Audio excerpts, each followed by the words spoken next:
Let's see the analysis of New India Assurance Company Ltd. Let's learn about the company. See company overview and pros and cons.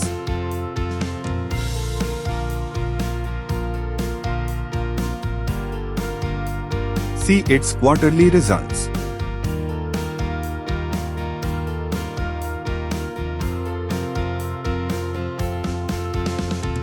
See company profit and loss.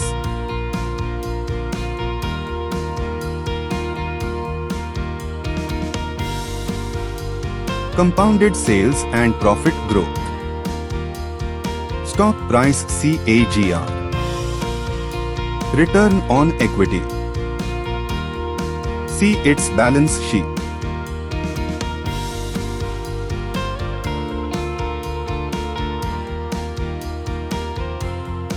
See shareholding pattern.